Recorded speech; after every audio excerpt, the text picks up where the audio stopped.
Hello guys, আসসালামু আলাইকুম। আজকে আমি লাউয়ের খোসা ভাজি করব। চলেন রেসিপিটা দেখাই।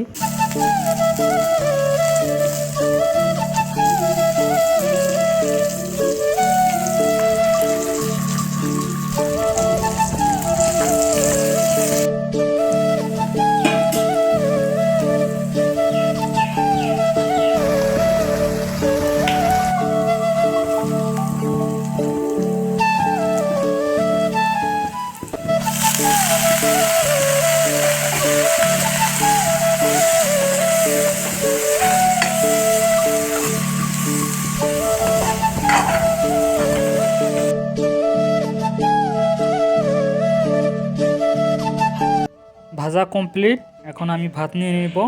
সঙ্গে নিয়েছি আলু বেগুনের মিক্স ভর্তা, লাউয়ের খোসা ভাজি, লাউ দিয়ে মাছের ঝোল।